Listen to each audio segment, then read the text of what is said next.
Hi guys, and welcome back to the channel. I promise I didn't completely forget about you all. So this is a video showing off how I painted Squigs in 3 different ways. First is a classic layering style, which is how I was taught to, and is a pretty orthodox style. Second is the slap chop style, which is really big nowadays. Everyone seems to be doing videos on it. And third of all, I tried to use oils to see how they turned out on something a bit more organic like Squigs. So without further ado, let's get into it. So the first 3 hoppers were painted in the way that I was taught originally, which is base coat, layer, wash, highlight, repeat as many times as you like. So these ones right here were done base coat, highlight, wash, highlight, highlight. Which was a bit cheating compared to the others because I definitely used more highlights, and you can sort of see it in the end result. But that's really the best part about this method, is that it's really just everything is self-contained within the techniques themselves. So in summary, I started this off with a base coat of Pro Acryl Burnt Red. I'm really into Pro Acryl paints right now. I like the consistency and the color coverage, and their range is maybe a bit limited, but I think that's a good thing sometimes. So over that, I laid up a 50-50 mix with bold Pyrrole Red, also from Pro Acryl. Bold Pyrrole Red and Burnt Red 50-50.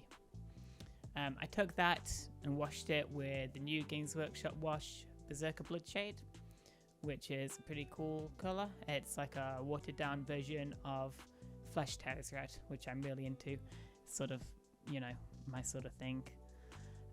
Over that, I highlighted again with the 50-50, and then did final highlights of Bold Pyrrole, and then occasionally a few little extra sort of dot highlights of Bold Pyrrole with a little bit of ice yellow mixed in. Like I said, overall, I thought this one method gave me really good results. Spoilers, it's probably the best looking of the 3. But again, I spent the most time on it. I was a bit unhappy with the coffee staining that came about from the washing. And that's really just from the heavy wash. And it's something I could have addressed at the time with that first layer that you come in with after the wash. If I'd been a little bit more aggressive with that, maybe I could have formed out the shadows better. But yeah, overall I rate it really highly, and it's just an absolute classic. Oh, the other thing I wanted to say was part of the thing I was saying I was disappointed in, which was the coffee staining. The thing that's disappointing is that the shadows are not very well defined. They're just sort of like coffee stains in the bottom of on the recesses of the miniature, and that's sort of what I'm going to say is that's a bit of a byproduct of the technique. Unlike especially oils, but to an extent you could say it for the slap chop. But in contrast to those, when you're layering, you're not really painting the shadows. You are leaving the shadows unpainted. You're leaving your base coat visible, or you're leaving your wash visible, or you're leaving previous layers visible, which is part of what makes it maybe a bit trickier for beginners starting out. But yeah, that's just something I wanted to bring up.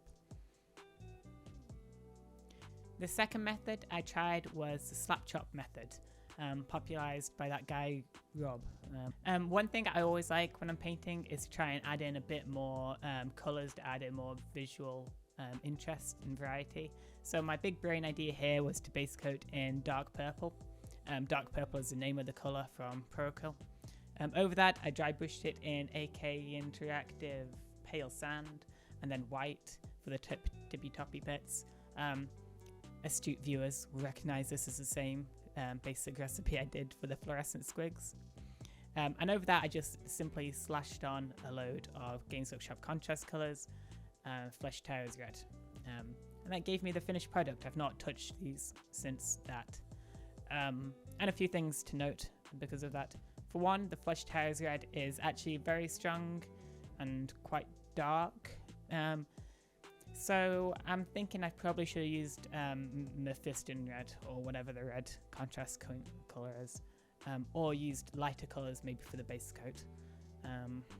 But you know, live and learn. I also could have highlighted it up more, like I highlighted the layering ones up, but it all just came down to couldn't really be bothered. And also it's easy to keep layering when you're already layering. If you've done a slap chop and you're like, oh, I've got to let this contrast paint dry, I'll come back. I'd rather just sort of see how it stands on its own. And the first thing I'd do if I was doing this again would be I'd swap out for the different contrast color and different base coats before I tried to throw extra stuff on top, extra highlights on top, because more highlights on top will make anything better, but I'm really trying to compare and contrast the different methods. Okay. Finally, I tried out oils. Now, this is only my second proper use of oils. I've dabbled around a bit, but none particularly successfully since my Stormcast.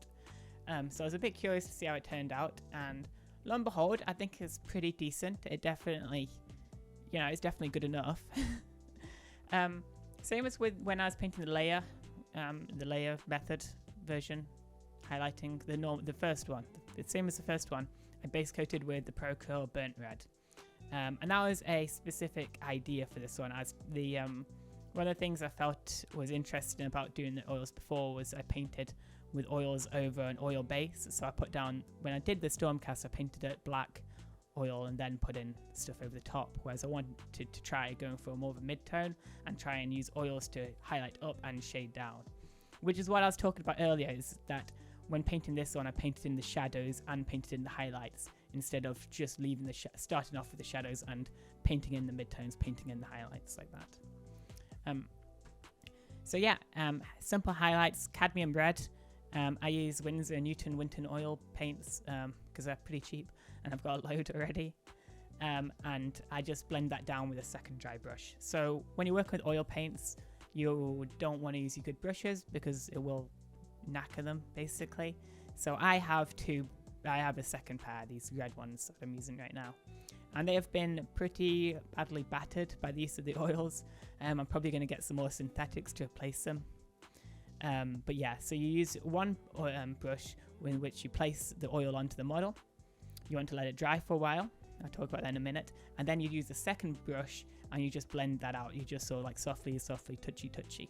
And if you find the oil's moving too much, you might want to try stippling a bit, a soft stipple, to blend it out rather than dragging it in one way or another, because the paint will move and follow the flow of the brush and start mixing into each other and turning into sort of a bit of a grey mess.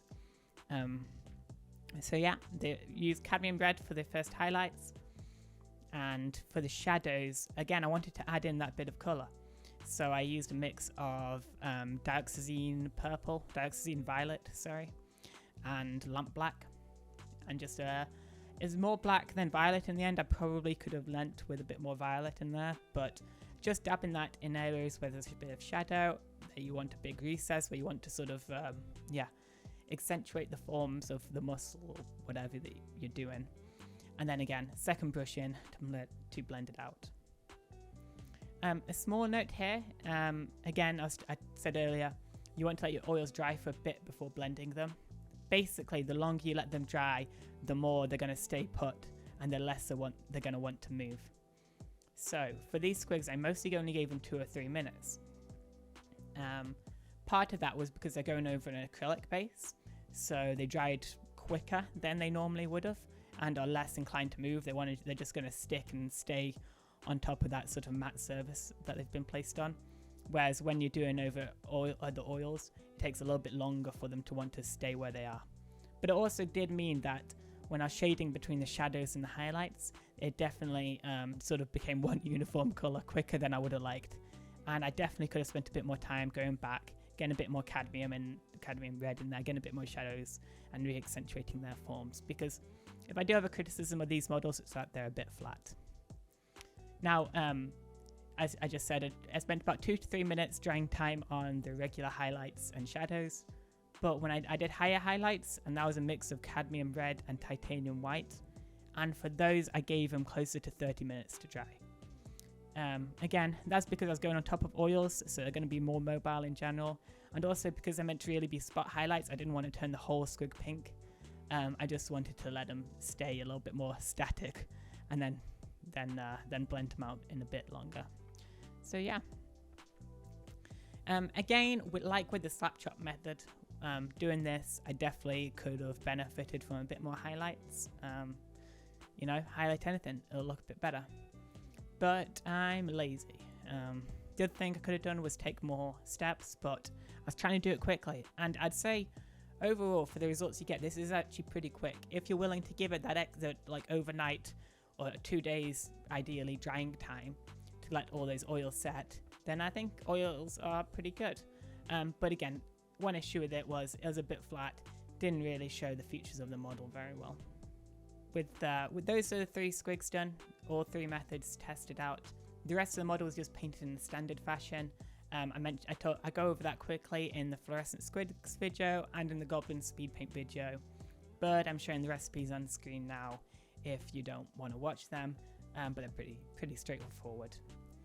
So in conclusion, I liked all 3 of these techniques. They were all fun to paint. I probably had the most fun doing the layering just because it's a little bit more artsy, it's a little bit more interesting to do.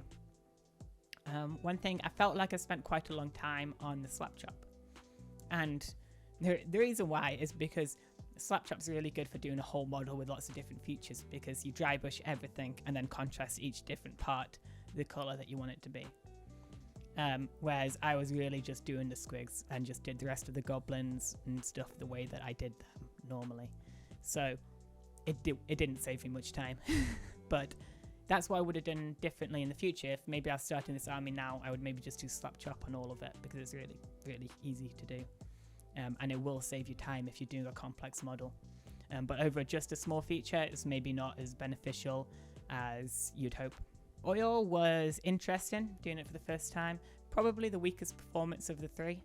I really liked doing it on the Stormcast because those models were 90% black, and it let me spend a long time making a nice, cool, interesting looking black like all the cool YouTubers and Instagram artists are able to do.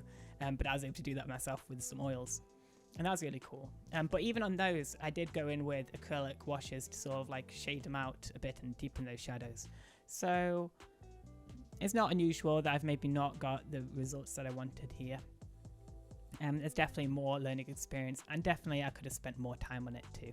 I don't want to say rushing, but this is meant to be an army painting exercise, so I didn't want to take too long. Finally, my favorite style, definitely layering. You know, maybe it's controversial nowadays, it's a bit of a boomer way of painting, I guess, but it's a lot of your artist muscles are being exercised when you're painting like that. So you're learning where to place your highlights, you're building up, and you're learning to pump it up, go higher, put an extra highlight in, and you can go back and fix stuff. Like I said, it is hard when you're starting out. I definitely struggled for the first few years that I was miniature painting, because I didn't necessarily know how much to cover with the next layer, how many layers to do. It all felt very obtuse and takes a long time. But nowadays it's definitely my preferred style, I think. So thank you all for watching. As a final note, if you've noticed some interesting models on this video that you don't recognize, they're probably 3D printed, and you can probably find their STLs for free on my Cults 3D and my Mini Factory pages, and they're linked down below. I'm doing what I call the Big Mouth Club, where I release one big mouth model or more most of the time for free on my Mini Factory and Cults 3D pages. So consider checking them out and giving them a whirl if you've got a 3D printer. They're, you know, completely free, fully pre-supported, etc, etc, etc. And these models here are from the September release, because I haven't done the October one yet. That's still, I need to do that. Okay, and thanks for watching, and I'll see you next time.